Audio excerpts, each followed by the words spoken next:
الرحيم مالك يوم الدين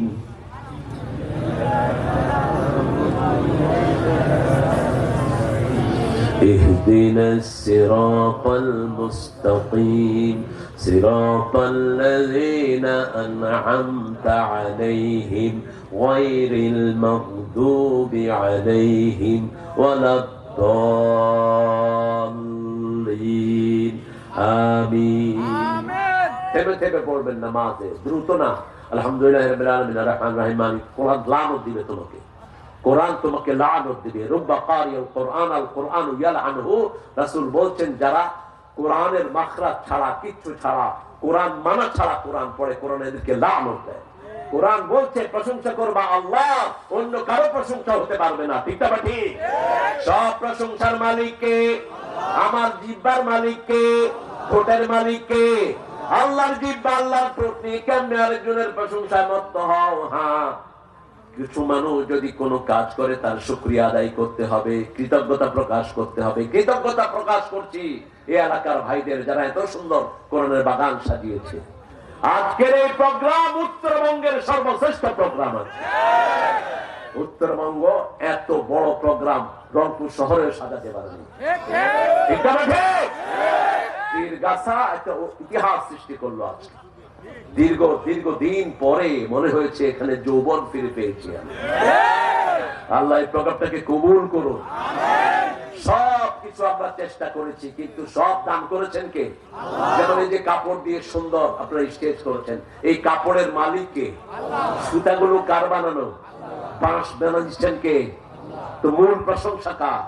আর আপনারা যারা শুরু করেছেন আপনাদের কৃতজ্ঞতা প্রকাশ করছেন।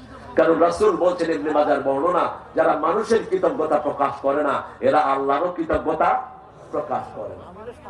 মানুষের কৃতজ্ঞতা প্রকাশ করে শেষ করবেন না। আরে মুরগি তুই কি স্বাদ হয়েছিস, আরে মাছ তোর ভিতরে কি স্বাদ। বাবুর্চি শুনে বলবে শালা কয় কি, মুরগির তো স্বাদ আমি এটা রান্না করছি দেখেই স্বাদ হয়েছে। ঠিক না ঠিক? কিন্তু আসল প্রশংসার মালিক হলো যিনি সব দিয়েছেন। যেমন আকাশে উড়ি আমরা, আকাশে প্লেনে উড়ি, এই প্লেনের লোহা তার এসব বানিয়েছেন কে?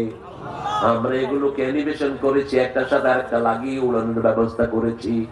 এই যে ক্যামেরা, এটার ভিতরে যা কিছু আছে সৃষ্টি করেছেন কে? সেজন্য মূল প্রশংসার মালিক কে? আলহামদুলিল্লাহি রাব্বিল আলামিন। আল্লাহ বলছেন প্রথম প্রশংসা আল্লাহর জন্য, কারণ আল্লাহর আসল নাম কি? আসল নাম কি?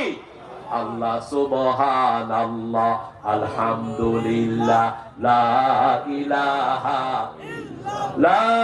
ইলাহা ইল্লাল্লাহু মুহাম্মাদুর রাসূলুল্লাহ সাল্লাল্লাহু। আল্লাহ বলছেন কেন আমার প্রশংসা করবা না? সূরা বালাদ, আলাম নাজআল লাহু আইনাইন ওয়া লিসানান ওয়া শাফাতাইন ওয়া হাদাইনাহুন নাজদাইন। সুন্দর দুটি চোখ আমি দিয়েছি, সুন্দর দুটি ঠোঁটের মধ্যখানে সুন্দর একটি জিহ্বা আমি দান করেছি। চোখও থাকে ভিজা, জিহ্বাও থাকে ভিজা। চোখের পানিতে 7টা রং দেখা যায়, জিহ্বার পানিতে 7টা টেস্ট অনুভব করা যায়। এই দুইটার পানি দুনিয়ার কোন ফ্যাক্টরিতে তৈরি হতে পারে না। চোখের পানি শুকিয়ে গেলে সারা দুনিয়ার একটা দেশে শুধু চোখের পানি সাপ্লাই দেয়, সারা পৃথিবীতে একটা দেশ, অনলি জার্মান। জার্মানে চোখের পানি পাওয়া যায়, আর পৃথিবীর কোথাও পাওয়া যায়। অবাক করা জিনিস। শুধু চোখের উপর গবেষণা করে কিয়ামত পর্যন্ত ডাক্তার আবিষ্কার করতে পারবে না চোখের কত ডাইভার্সিটি আছে। চোখ আর শরীর এক। শরীরে যত রোগ হয় চোখে সব রোগ হয়। চোখের ডায়াবেটিস হয়, চোখের হাই প্রেসার হয়, লো প্রেসার হয়, চোখের ভাইরাস হয়, চোখের অ্যালার্জি হয়। শরীরে যত রোগ আছে সব কোথায় হয়? চোখে হয়। ঠোঁট, মানুষের সব রোগের ডিপি হলো ঠোঁট। ডাক্তাররা আগে কি দেখে? ঠোঁট আর জিহ্বা। জিহ্বা দেখে রোগ নির্ণয় করে। এখন তো অনেক কিছু আবিষ্কার হয়েছে, কিন্তু আগের হাকিমদের ধারে কাছেও কেউ নাই। ঠিক না ঠিক? জিহ্বা দেখে ওষুধ দিয়ে দিত, শরীর ভালো। এখন কত পরীক্ষা করে, পরীক্ষার জন্য মুখ ডায়াগনস্টিকে যাও, সেখান থেকে ডাক্তারের পকেটে 250 টাকা ঢুকে। কথা কম না কে? পয়সা দিতে দিতে গরিবের চামড়া শেষ। করোনার ওষুধ পর্যন্ত খেয়ে ফেলেছে। প্রধানমন্ত্রী অবশ্য তাদেরকে শাল্টিংও দিয়েছে ঠিক মতো।